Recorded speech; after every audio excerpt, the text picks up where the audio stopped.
You're selfish if you want to live longer. On the PR problem of decreasing mortality. Immortal villains. Given constrained resources, the wish to live longer is probably mostly still considered selfish. Depictions in fiction often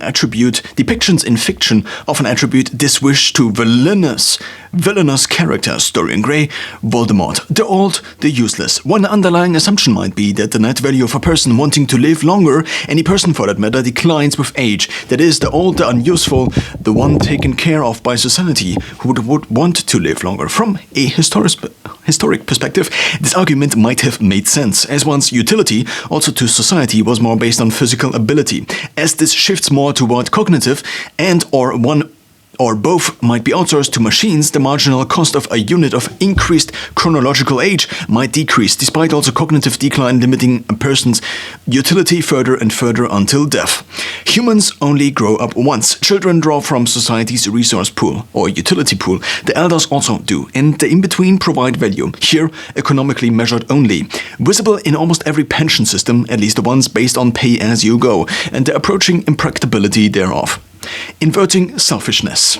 Given that life extension does not directly impact how long a child grows up, but can decrease the time in which this child, now adult, can provide value to society until once again needs to be cared for, one might make the argument it is not selfish to wish to live longer but to want to die, and thereby bypass the provision of further net positive value to society.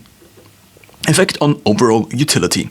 The fixed cost of children growing up until beginning to provide value, sunken cost, as well as the time in which humans again draw from society's resource pool becomes proportionally smaller the more extended a person's or the average person's life becomes, even assuming also proportionally extending the period in which one has to be cared for. Right to die. In addition to our current right to die, in some opposition to James Bond's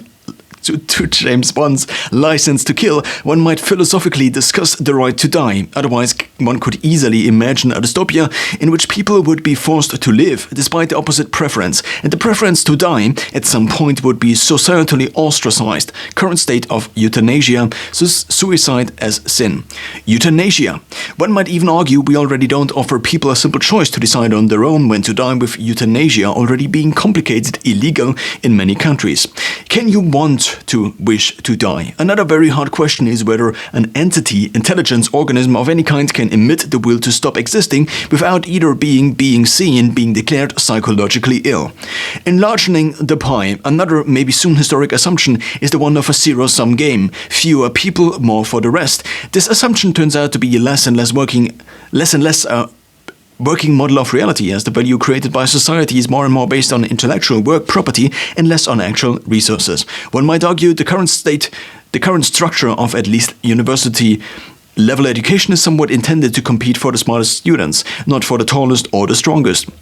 You have to die now. Imagine we would kill people as soon as they turn 50, because the general population, elected officials, experts, scientists decided 100 years ago that it is 50, no further. One might argue we are in the first stage of a hockey stick growth of life expectancy function,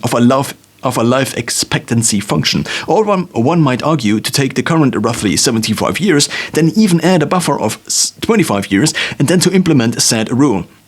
It just might kill people. Possible scenarios meant to put the till now theoretic part into practice. 1.